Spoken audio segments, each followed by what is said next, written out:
Alright, for today's video is gagawa ko tayo ng vlog. Lunes ngayon, ibig sabihin weekdays, and hindi ako sure kung meron bang mga estudyante nag-aaral, mga empleyado. I think bakasyon na, tapos na ang Christmas party. So maaaring hindi na siya ganun ka-traffic, considering na peak hour na ngayon, alas 5 na ng hapon. So dapat simula nang mag-congested ang natin, mga main roads and highways and basic mga main thoroughfares.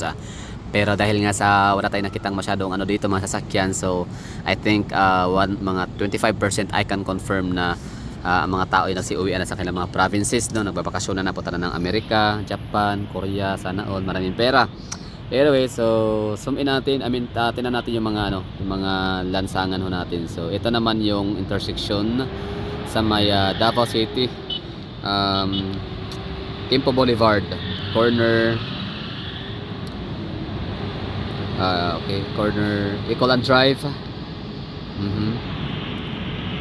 So intersection ho yan, papuntang Ecoland Bus Transport Terminal. So yan po yung mga sasakyan dyan. Tapos puntahan natin yung sa may Bolton. Yung intersection sa may Sandawa, hindi natin masyadong kita rito. Yan o, yung may street lights or tawag dyan, merong traffic lights. So yan po yung intersection ng Sandawa and Ecoland. Isa ho yan sa may pinakabising lugar, no? Parte sa lugar na yan. Ibig sabihin, isa sa may pinakabisi na crossroads. So let's go to Bolton Bridge. Wala masyadong sasakyan. Ang galing, sana all. Balones ngayon, ang galing, wala sasakyan. Nice one. Okay, so let's go to Boulevard, Quezon Boulevard. Kita natin from here, dito muna tayo sa Philcris. Baba ng Philcris, wait lang yan yung nasa ibaba ng Philcris, harapan. So wala rin masyadong walang traffic. Ang galing. So in between ng Philcris and LTO. So let's go to Quezon Boulevard. Yan, mga Babini, Piapi, Rojas intersection. Diba traffic din, may mga pula-pula traffic yan. Nagkakaroon yan ng bottleneck dyan sa may Rojas area. So dito, ongoing yung construction ng Jerome Agdao. Nice one.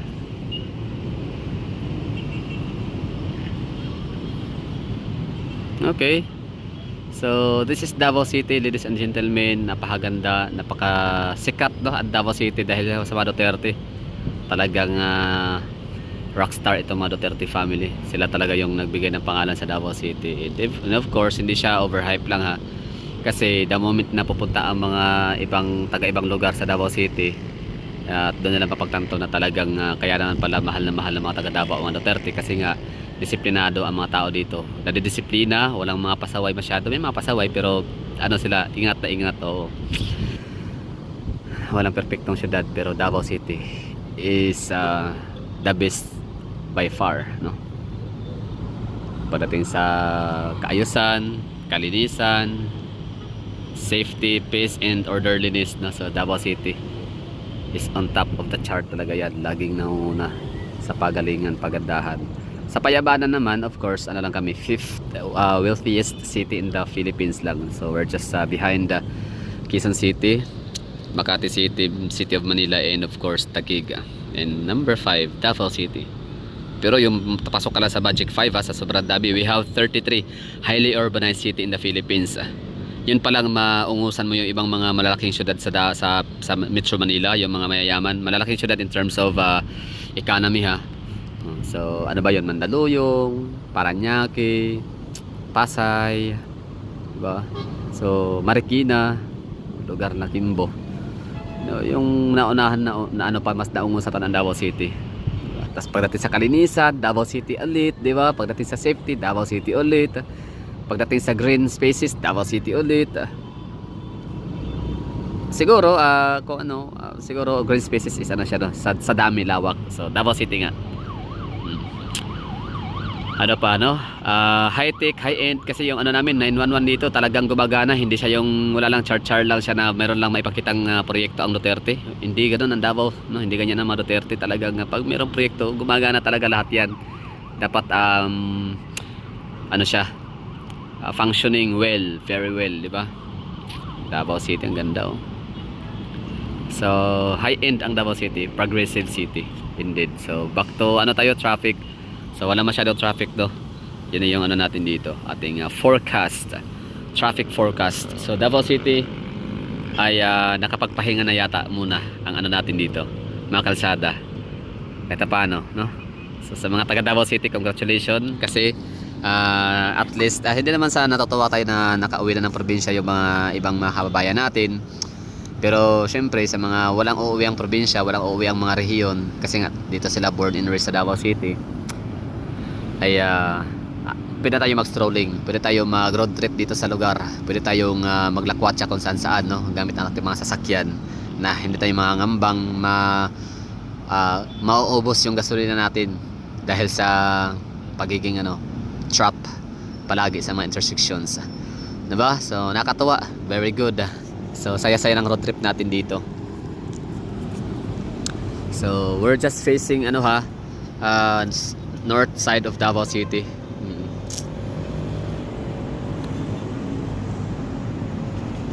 Papuntang north side. Kita natin dito Ashwila Cova. Nice one. Ayos daw. Ganda Davao City. Sa mga dyan, mga patag na ito, nagsisimbang gabi, no? So malapit na matapos yung inyong simbang gabi, 24 na lang. So nanay ko na siya, hindi na siya nakapag-kumpito. Kawawa, hindi na niya makumpito. So paano yun yung wish? Hindi naman siguro ano lang naman yan, i-consider yan ni ni Papa Jesus, no?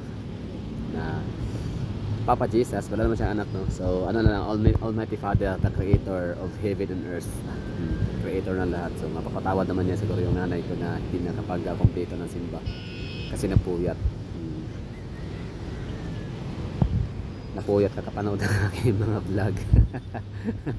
Di ba? So kasalanan ko pa ngayon. Anyway, so shout out sa nanay ko dyan. Ashwila Cove. Ganda, no? Ng Davao. Tapos meron pang isla, meron pang itong bundok-bundokin na to, hindi ako nagkakamali, parte ito ng ano ba to? At Samal pa rin, Samal Island. Downtown area of Davao.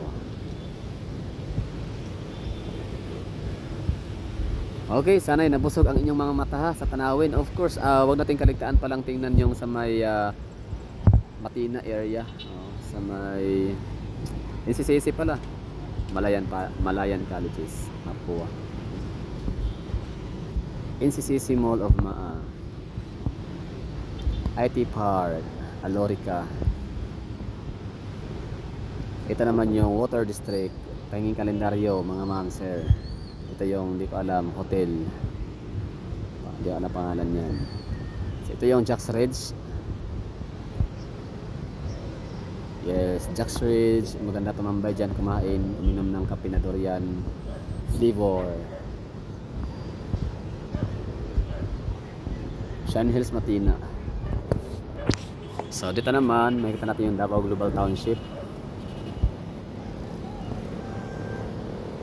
That's Davao Global Township.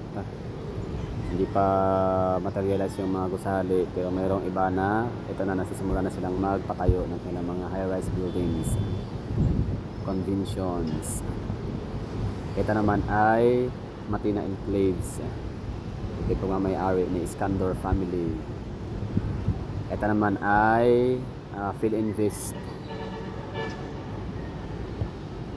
KSN Tiklan, Davao City. National University, 101, Double Dragon, Injapsia.